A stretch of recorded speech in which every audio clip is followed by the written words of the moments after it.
So the big news this week is the proposed settlement involving Visa, Mastercard, and U.S. retailers.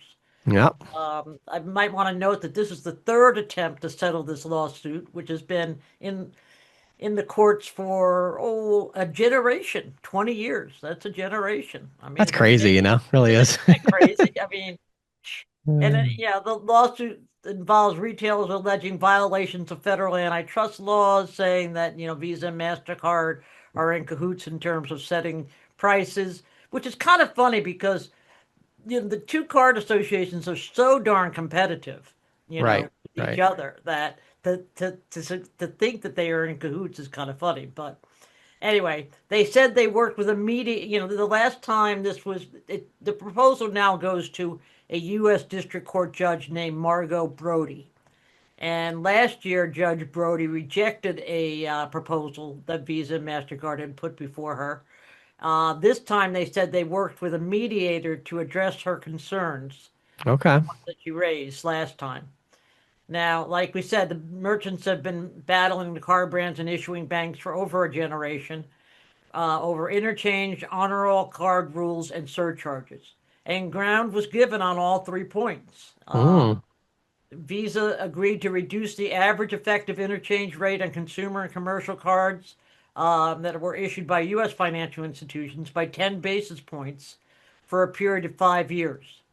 wow. Mm, Now they had a third party come in and do some estimates, and they claimed that third party, according to the affidavit that was submitted to the Securities Exchange Commission, that's going to result in savings to merchants of about $200 billion. Not right. chump change. Well, Uh, just to be clear, right? So I'm not a financial advisor and this is not financial advice, but I would definitely take a look at like Square stock, oh yeah, right? Because if they have not gone up yet, because remember, a lot of that 200 billion, so think of it this way, that 200 billion is going to go to the merchant of record. right, Now, that doesn't mean that it's going to go to the business owners. right. It's going to go No, to the merchant of record. If that's, then in the case of if you work with Square, it's going to go to Square. If you work with Toast, it's going to go to Toast. hmm, Because already have their flat rate prices in place. That right, extra 10 basis points is purely profit for them. Same with a lot of the acquirers that have flat rate, tiered pricing, dual pricing, right? Our whole industry just got a big pay raise. Meanwhile, the large enterprise customers that actually pay interchange plus pricing, right. they are the ones that are going to get Get this the money. bulk of this money, of course. Yeah, right. So, but besides that, and it's funny that you say that because I have a financial advisor who I always am telling, look, you need to be looking at stocks like Hmm. Square and PayPal and Hmm. Visa. He's like, oh man, Patty, PayPal's like it's in the dumps. I'm like, yeah, dude, but Right. Well, it's funny, like Jack Christensen, my business partner, always listens to this podcast. So shout out to Jack. He'll listen to this and get a kick out of it because I can't remember. I think it was about a year and a half ago or something that Square was down. It was longer, maybe 2 years ago. It was down. And I'm out of the market right now and just investing in my own companies. But I right. reached out to him because he's in the market. And I'm like, Jack, man, Square, woo, that's an opportunity right there. He did not invest. And I can't remember what it was exactly, but anyway, it went up something to the tune of 40% in like Yeah. 3 months. Oh yeah, Um, because I have so I keep eye on what I call the fintech stocks. yeah, yeah, yeah. I have So a little tally I keep eye on, right. and So I enjoyed my little crystal ball. The only time, I'm not, only time that you on gave him average, I'm not going to advice. be right about these things, but that one time I was right. And so anyway, so just a little shout out to Jack there. Remember that, Jack. This time he was right. So, okay, the card brands also agreed to scrap the honor all cards rule. Um, However, if you're a merchant, you cannot discriminate between the same level of cards issued by different financial institutions. So a premium card issued by Chase, if you're not accepting premium cards, you can't accept Chase, nor can you, accept Capital First One or National whatever. Bank of Altoona, Right, right? right. Sure. Um, and also they gave some leeway on surcharges. They capped surcharges at 3%, whereas the 2024 agreement capped surcharges at 1%. So that gives a little bit of leeway, for the merchants that Basically, are basically surcharged. keeps it where it currently is, to be clear. Right, to be Um, clear. right. It's But it they were was at going it was to, at 4% and they decreased it to 3, so it right. keeps it where it is. Which again, the merchants that were doing this particular settlement, they don't really care about that. They weren't None of them No, were doing they were, surcharging anyway, and they definitely weren't doing 4%. So no, no. But it, and I'll be honest, I'm not convinced this is going to be accepted. I mean, most of the merchant groups balked at it and referred to it as one of them referred to it as window dressing, and without substance. And the judge is going to listen to. I mean, every major retail trade association complained against, came out against the proposal really, because the fact is that it was the big guys, the big merchants that were really doing most of the negotiations. right, But the NRF came out against it. National Association of Convenience Stores came out against it. The Supermarket Trade Group came out against it, and the Merchant Payments Coalition came out against it. hmm. All urging Judge Brody to reject it. And So what are they looking for? Bigger concessions on the interchange or what? yeah, basically, they Yeah. basically said it wasn't enough of a concession, and Mm, a few of them, weren't very pleased with the surcharging um, cap. You right, know, right, since they, I mean, those that do surcharge. And I also think, frankly, that they have some problems with the honor roll card rules. I mean, imagine somebody just sent me just earlier today, Kate Gillespie, my who owns the Green Sheet. She said to me, "Yeah, I saw this cartoon today that said, we accept Visa. Sure, we accept Visa, just not that one." right, right, I mean, I think that that's sort of like a fig leaf because it's like, yeah, how many merchants are going to want to turn away a customer who comes in with a premium card and doesn't have a standard card in their wallet? right. I mean, nobody's going to do that. Nobody. That's No, of course not. I mean, So, think about just the fact of like, for one thing, those systems don't even exist yet. There's right now you have bin lookup, and right. that's starting to gain some traction in terms of compliant surcharging to Mm-hmm. check if it's a debit or a credit card. Mm-hmm. Nothing exists to see if it's a premium card. That doesn't No. even exist. That there isn't. And I'm not aware anyway of any API that a gateway could use to check and see what if it's a premium card or not. So I mean I mean, they that's would have to rely on the sales associate to see, when they take the card, right? Well, oh, and they would they don't even never. take the cards anymore. That's They right. would, yeah, right. They would never do that because it's a tap. What would have to happen is there would have to be a new, just like with the bin lookup, there'd have to be a new technology created of, and again, it's not like it's impossible to create or anything. I'm just saying it's more No, about adoption. It's not like that's hard tech to build. It's just the right, adoption of like most point of sale systems out there. I mean, no point of sale systems I'm aware of right now have the ability to recognize a premium card and reject it. right. So I yeah, agree. that's Yeah. crazy. So, but yeah, so I mean, like I said, one of the trade associations said it was a lot of window dressing without any substance, and I think that's what they're talking about there. Mm, Is yeah. it sounds really good. I mean, I got to tell you, I have these alerts on my email alerts, Mhm. and credit cards, Visa. I can't do Visa because then I get everything about visas. People who Oh, want right, right, visas. right. But I do Mastercard and I do credit cards and I do payment processing. And every day for this week, it's Hmm. been just loaded with, you know, different Hmm. publications, local publications. I mean, everybody and their brother has been reporting on this with their own take on what it means, Hmm. for their readership, which are usually different types of merchants. Yeah, for sure. So Hmm. Interesting. anyway, so next up, retail sales bounced back in October as consumers started gearing up for the holidays. This according to the CNBC NRF Retail Monitor data. Total retail sales, excluding automobile dealers and gas stations, were up 0.6%. That was a seasonally adjusted number compared to September, and unadjusted up 5% year over year. Hmm. Now, for the first 10 months of the year, total sales were up 5.11%, which is, Hmm. Yeah. not that bad. That's nothing No. to sneeze at.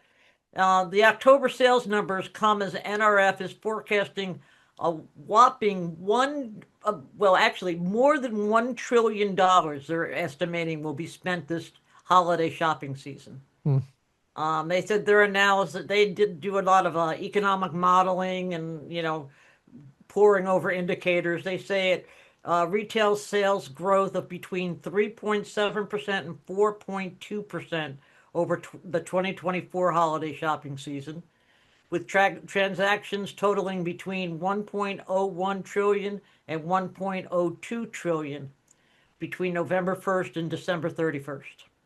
Hmm. So, people may be complaining about the prices of things, but they're still out there They're shopping, still buying it. Yeah, still buying.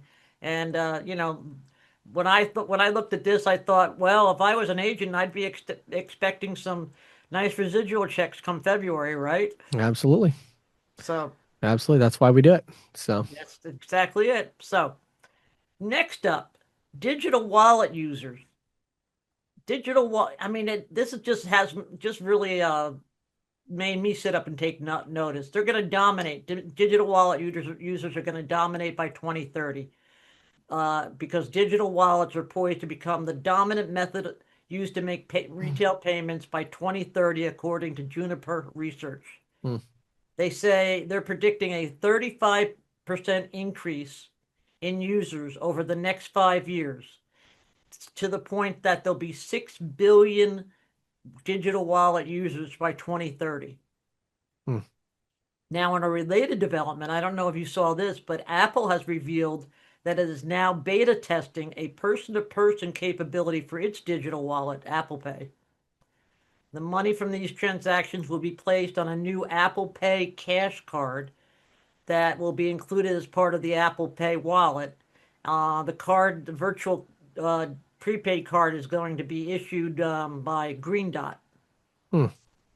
Now, this would put Apple, of course, in direct competition with P2P payments leader Venmo, as well as Square Cash, and to a lesser extent, the bank-owned Zelle network. What, just out of curiosity, like I'm a little confused by that because like I use Apple Cash all the time for P2P. Like they already have, you can just text money to people.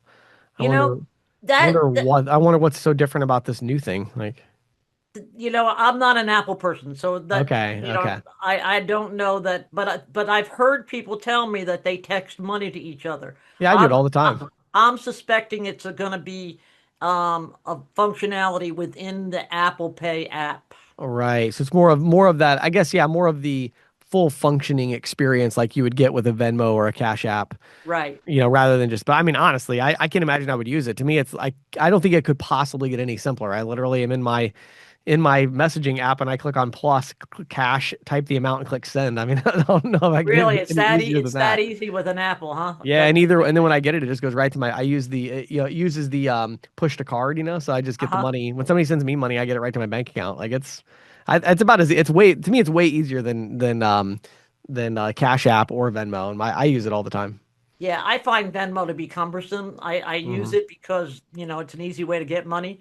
But Right, I know a lot of people, for example, who keep their money on the Venmo app, and I keep telling them, I wouldn't do that if I were you. I would, put it in your bank account. right, At least you can, accumulate some interest on it, and yeah, also nobody can hack, yeah. somebody could hack the Did app. and then didn't Apple did come out with their didn't they come out with their buy now pay later thing? I heard they Mhm. came out with that too, right? They've had that for a little Yeah, while. they've had that for a little while. Yeah. Okay, I haven't used that, but I feel like I saw it actually in there recently. I was making a purchase and I think it popped up and said, It probably popped up "Do you when want you to were pay making this in your four purchase. payments or something like that?" So, Yeah, I mean, everybody and their brother is doing buy now, pay later anymore. right, right. Hmm, In fact, I interesting. read that that's going to be, one of the dominant forms of payment for holiday shopping this Shopping year. this year. Hmm, interesting. Yeah. So, Okay. Yeah, very interesting. and one final note. A federal appeals court has dealt a blow to crypto banks that are seeking access to the Federal Reserve's payment rails. The U.S. Court of Appeals for the 10th Circuit, which is in Denver, affirmed a decision by the U.S. District Court for the District of Wyoming that the Federal Reserve Bank of Kansas City had the authority to deny a request by Custodia Bank for a master account. Custodia is a crypto bank chartered in Wyoming, Hmm. and master accounts, which I think I've explained Hmm. before, sort of like the moat between that separates full-fledged banks from wannabes, from the rest of the financial system. Hmm. They're highly sought obvious for obvious reasons. They're highly sought after by financial technology firms like crypto banks because they're necessary for clearing payments between the reserve banks. You keep reserves in these master accounts. Absent a master account, a fintech has to partner with another bank that belongs to the Fed system to clear and settle payments.